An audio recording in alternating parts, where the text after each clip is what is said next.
Hi, ഞാൻ Glenn. ഞാൻ JEE advance exam ഇപ്പോൾ കംപ്ലീറ്റ് ചെയ്തിരിക്കുകയാണ്. എക്സാം നമ്മൾ എക്സ്പെക്റ്റ് ചെയ്ത പോലെ തന്നെ ഉള്ള ഒരു പേപ്പറായിരുന്നു. മോഡറേറ്റ് പേപ്പറായിരുന്നു. മാത്സ് കുറച്ചും കൂടി ലെങ്തി ആയിരുന്നു, പക്ഷേ ഡൂവബിൾ ആയിട്ടുള്ള ക്വസ്റ്റ്യൻസ് ആയിരുന്നു. കെമിസ്ട്രിയും സാധാരണ പോലെ തന്നെ ഈസിയർ ആയിരുന്നു. ഫിസിക്സ് കുറച്ചും കൂടി ഡിഫിക്കൽട്ടായിട്ട് എനിക്ക് തോന്നി. അപ്പോൾ ഞാൻ അതിൽ ചെയ്യാൻ പറ്റുന്ന ക്വസ്റ്റ്യൻസ് മാത്രം പിക്ക് ചെയ്ത് ചെയ്യാണ് കൂടുതൽ ചെയ്തത്. അധികം ടൈം വേസ്റ്റ് ചെയ്യാതെ സ്കോർ ചെയ്യാൻ പറ്റുന്ന സബ്ജക്ട്സ് ആയിട്ട് എനിക്ക് തോന്നിയത് മാത്സും കെമിസ്ട്രി ആയിരുന്നു. അപ്പോൾ അതിൽ കൂടുതൽ ടൈം സ്പെൻഡ് ചെയ്യും.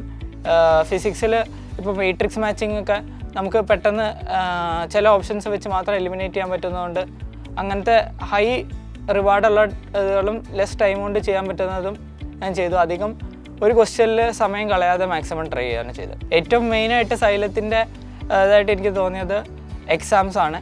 എക്സാം എഴുതാൻ പോയപ്പോൾ നമ്മൾ അതിന് മുമ്പ് ഓൾറെഡി 6 hour മോക്ക് എക്സാംസ് എഴുതിയിട്ടുണ്ടായിരുന്നു, CBTs എഴുതിയിട്ടുണ്ടായിരുന്നു. ഇത് ഭയങ്കര ഹെൽപ്ഫുള്ളായിരുന്നു. എക്സാം എഴുതിയപ്പോൾ എനിക്കൊരു ഫിയർ അങ്ങനത്തെ ഒരു ഇതേ ഉണ്ടായിരുന്നില്ല. ജസ്റ്റ് നമ്മളൊരു മോക്ക് എക്സാം എഴുതുന്ന പോലെ തന്നെ പോയി എഴുതിയതാണ്. ഒരു എക്സാം എഴുതാൻ പോകുമ്പോൾ ഒരു കോൺഫിഡൻസ് ഉണ്ടായിരുന്നു. നമ്മൾ ഇത്രയും പ്രിപ്പറേഷൻ ചെയ്തിട്ടുണ്ട്, ഇനി എഴുതാൻ വരുന്നത് വരെ നമുക്ക് ആ സമയത്ത് നോക്കാമെന്നുള്ളൊരു കോൺഫിഡൻസ് ഉണ്ടായിരുന്നു. Especially in the case of maths study materials ഭയങ്കര ഹെൽപ്ഫുള്ളായിരുന്നു. നമ്മൾ കുറേ DPPs, ഓരോ ഇയർ വൈസ് ഉള്ള പേപ്പേഴ്സ് അതെല്ലാം സോൾവ് ചെയ്തിട്ടുണ്ടായിരുന്നു. അത് ഭയങ്കര കോൺഫിഡൻസ് ഉണ്ടായിരുന്നു. കുറേ ടോപ്പിക്സൊക്കെ ചിലത് കണ്ടപ്പോൾ ഭയങ്കര ഫെമിലിയർ ആയിട്ട് എഴുതി, ചില ക്വസ്റ്റ്യൻസൊക്കെ ഭയങ്കര എളുപ്പമായിട്ട് തോന്നി.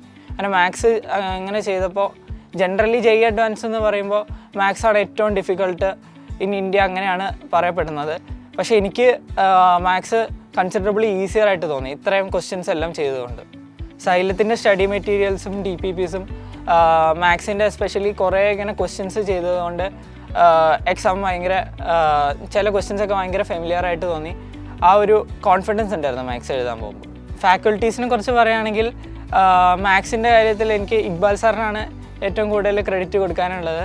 സാറിൻ്റെ പ്ലാനിങ്ങിലും എല്ലാത്തിലും എല്ലാ PYQ ക്വസ്റ്റ്യൻസും നമ്മൾ കംപ്ലീറ്റ് ചെയ്തിട്ടുണ്ട്. അതിൻ്റെ കൂടെ തന്നെ ഇതിനുള്ള എക്സ്ട്രാ ക്വസ്റ്റ്യൻസും ചെയ്തിട്ടുണ്ട്.